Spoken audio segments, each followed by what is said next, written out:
Sud Radio Parlons Vrai chez Bourdin, 10h30, 12h30, Jean-Jacques Bourdin. Notre invité jusqu'à 12h30, Guillaume Pepy, ancien président de la SNCF, mais aujourd'hui président de Réseau Initiative France. C'est une association d'aide à la création et à la sauvegarde des entreprises. Guillaume Pepy, bonjour. Bonjour. Merci d'être avec nous. À propos d'ingéniosité, parlons, puisque vous connaissez bien le sujet des trains, parlons de ces trains à hydrogène. Un premier train à hydrogène a roulé hier en Indre-et-Loire. Il faut rappeler que ces trains à hydrogène produisent eux-mêmes leur électricité, hein, c'est ça.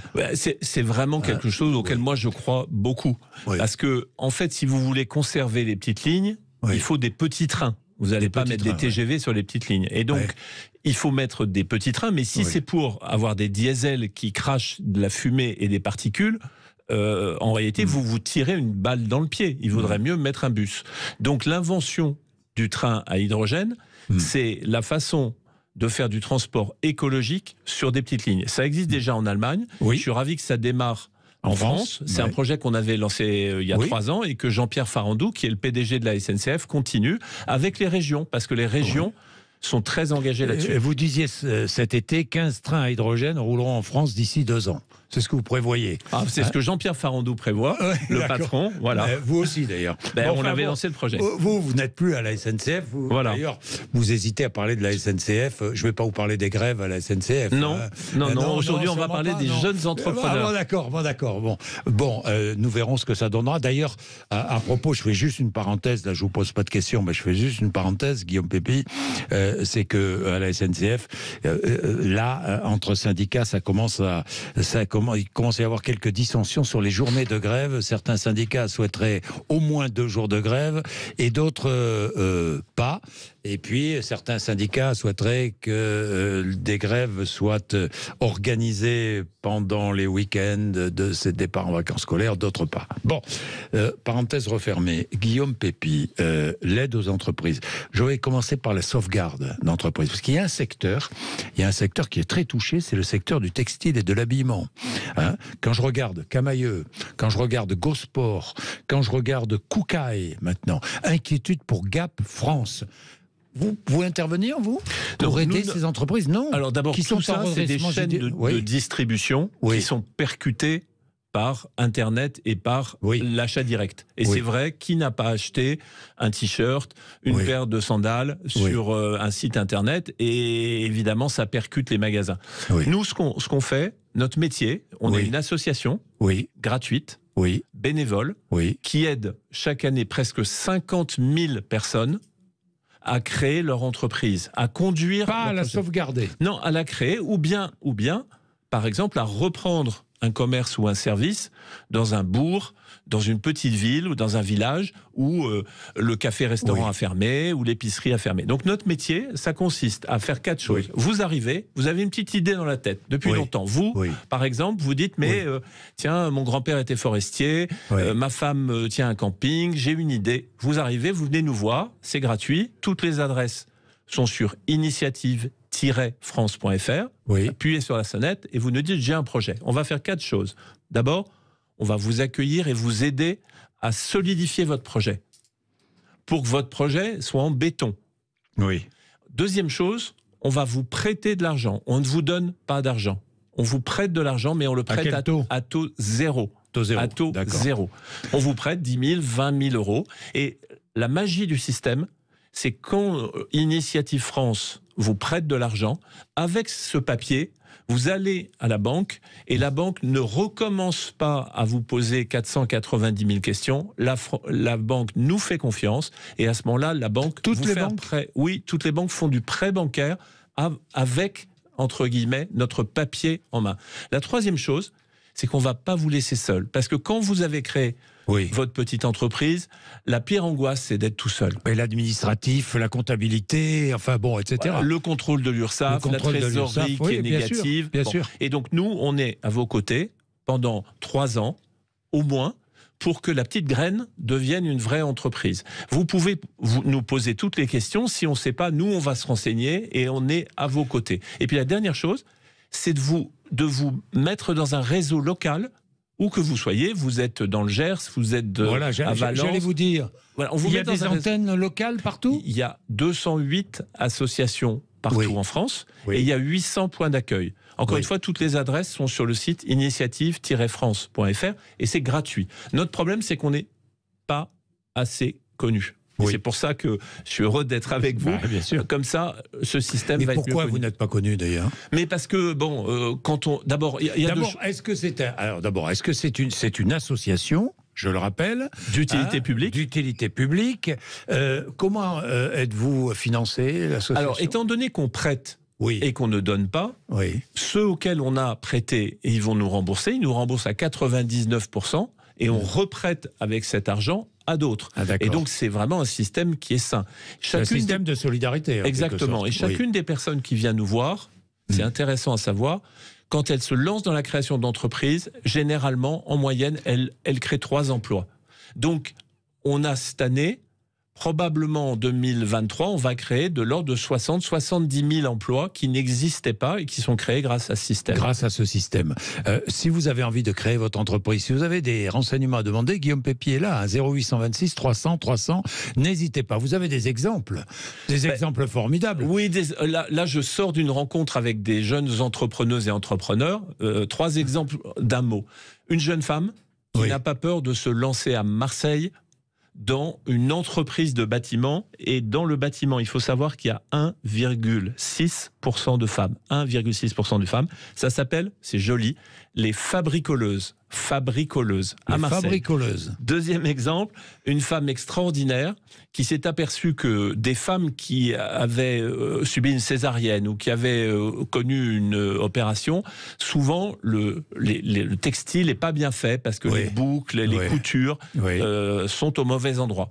Elle fait et elle commercialise les produits qui vont bien quand on a subi une D'accord. opération. Ça s'appelle Wounded. Alors, ça Wounded. vient de l'anglais, Oui. Wounded, la blessure, Wounded Woman. Et une troisième extraordinaire qui, avec son compagnon, elle est dans la finance, son compagnon était dans la métallurgie. Tenez-vous bien, ils se reconvertissent complètement, ils changent de vie, ils créent une boulangerie artisanale au milieu d'un quartier vraiment pas facile. Ça s'appelle la boulangerie des Chantalous et c'est à Romainville. C'est pour ça que je veux les citer. C'est que c'est des idées extraordinaires, des gens qui y croient. Et en ce moment, la hausse de l'énergie, les matières premières, la difficulté de trouver des personnels, ça entame pas leur plaisir, leur bonheur de se lancer. Est-ce que vous sentez qu'il y a une envie d'entreprendre dans ce pays? Parce que, il y a eu ces dernières années beaucoup de créations d'entreprises. Beaucoup d'entreprises aussi sont tombées.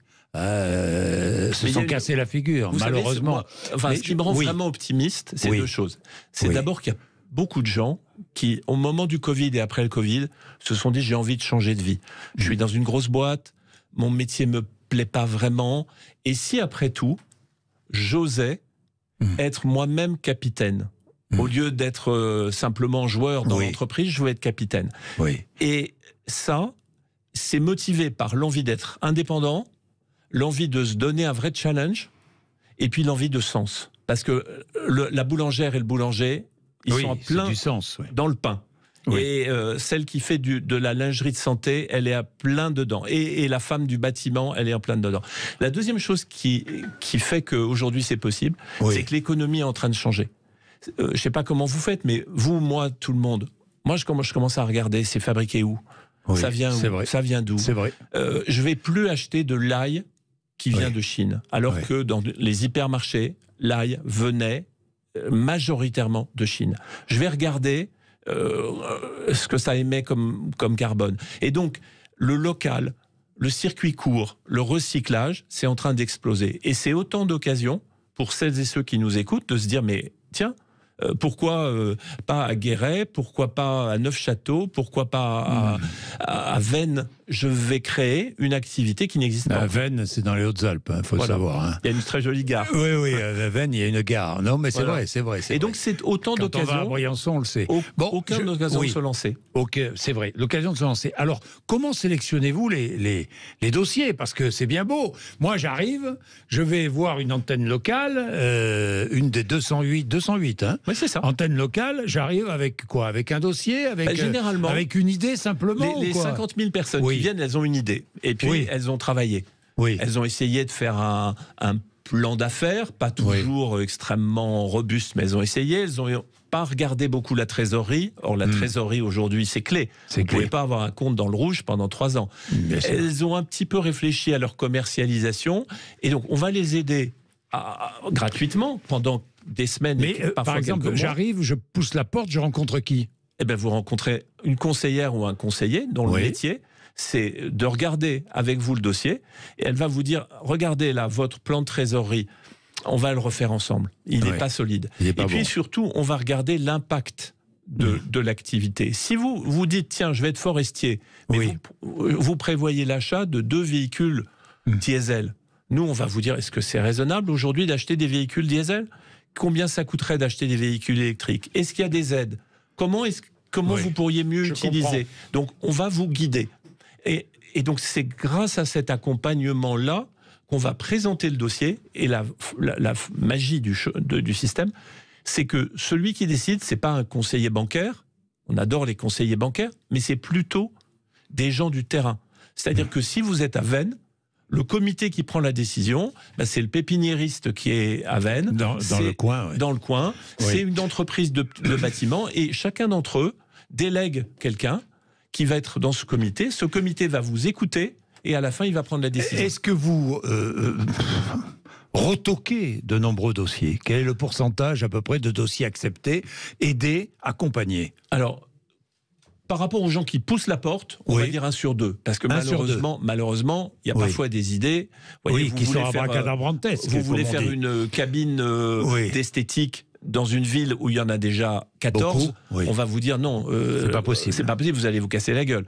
Par rapport aux dossiers qui sont présentés, on en prend à peu près 8 ou 9 sur 10, mais surtout quand on le prend pas, le dossier, on dit à la personne, il faut retravailler tel aspect, il faut peut-être bouger un peu votre projet sur tel autre aspect, et revenez nous voir dans 3 mois ou dans 6 mois, parce que dans 3 mois ou dans 6 mois, peut-être que votre dossier sera solide. Nos 2 critères, c'est d'abord, est-ce que votre proposition d'entreprise est viable, parce qu'on ne va pas vous faire perdre votre argent. Et la deuxième chose, c'est est-ce qu'on sent que vous avez dans l'estomac, dans le cœur, l'envie de réussir, parce que c'est quand même un métier de fou. Les jeunes femmes qui étaient là nous ont dit, je rêve de ma boîte, je me lève en pensant à ma boîte, je me couche en pensant à ma boîte, et la nuit, je prends parfois un post-it, parce que j'ai une idée, j'ai écrit au bic. Donc, on n'est pas en train de dire il y a un équilibre entre la vie professionnelle et la vie familiale. Bien sûr. C'est la vie de tout le monde. Quand on est patron ou patronne, même avec 3 employés, c'est la plus belle des aventures professionnelles. Évidemment. Mais Guillaume Pépi, qui pousse la porte? Des hommes, des femmes, des jeunes, des moins jeunes? Il y a tous les âges, toutes les origines sociales? Ce qui est extraordinaire, c'est que c'est tout le monde. C'est quelqu'un qui était dans la comptabilité, une femme ou un homme qui a 56 ans, on le fait partir de la boîte en plan de départ volontaire, et puis cette personne dit, mais moi je vaux quelque chose, je vaux plus rien, je vaux quelque chose, je vais créer quelque chose, je vais reprendre un commerce, parce que là où je suis, il y a un commerce qui a fermé il y a 3 ans, je suis capable de le reprendre. Il y a comme ça beaucoup de réouvertures de commerce? Mais oui, beaucoup. C'est 15-20% de notre activité. 15-20% de notre activité. Mais c'est super important. Donc ça peut faire revivre des centres-villes, par exemple? Ça fait revivre quotidiennement. Mais alors, c'est plus exactement le même commerce. C'est-à-dire que c'est des commerces qui sont plus ouverts. C'est des commerces dans lesquels il y a diverses activités qui s'équilibrent les unes les autres. Et puis, c'est aussi des jeunes qui se disent, il y a une autre vie que d'entrer dans un grand cabinet d'audit, dans un cabinet de conseil ou dans une très grande entreprise. J'ai envie de créer, moi, parce que j'ai 27 ans ou 23 ans, j'ai envie de créer quelque chose de mes mains. Ça sera plus dur, je vais souffrir, je vais avoir du mal à me payer les premières années. Ça, c'est vrai. Je vais avoir du mal à me payer les premières années, mais je me serais réalisé. Une jeune femme m'a dit ce matin, j'ai adoré cette expression, créer sa boîte, c'est s'aligner entre ce qu'on fait et ce qu'on est. Oui. S'aligner entre ce qu'on fait et ce qu'on est. Il y a tellement de jobs dans lesquels vous sentez que vous n'êtes pas aligné avec ce que vous êtes. Oui, et vous n'êtes pas bien. Oui, on dans n'est pas votre bien peau. à la fin. Bon, Guillaume Pépi, merci d'être venu nous voir. Je sens que vous êtes passionné par cette aventure, parce que c'est vrai que c'est une aventure de solidarité, et c'est c'est l'initiative, quoi. C'est le tissu même économique de ce pays. Je le rappelle, il n'y a pas que le CAC 40. Voilà. Et puis, dans un monde dans lequel on est à Sud Radio, l'info est quand même, malheureusement, il y a pas mal de mauvaises nouvelles. Bien sûr. La guerre, l'inflation, l'énergie. Bien sûr. Là, ces dizaines de milliers de personnes donnent de l'espoir sur la croissance, sur l'emploi et sur les territoires. Donc c'est vrai que c'est motivant. Merci à vous. Merci Guillaume Pépi d'être venu nous voir. Il est 12h26. Tiens, demain, j'aborderai un sujet qui vous concerne indirectement, mais je sais que vous avez beaucoup réfléchi à cela. Il s'agit de la mobilité et notamment du partage de l'espace public entre ceux qui conduisent, ceux qui sont à scooter ou à moto, ceux qui sont à vélo, ceux qui sont en trottinette, parce que ça se tend aujourd'hui. Là, je regardais les chiffres sur la mortalité des cyclistes en très forte augmentation. En 2022, on est à plus 30%, un peu plus de plus 30%, vous imaginez, du nombre de tués sur les routes ou en ville, le nombre de cyclistes tués, le partage de l'espace public, de plus en plus difficile dans ce pays. Débat tout à l'heure, demain entre 11h et midi. André Berkoff, maintenant 12h26, merci.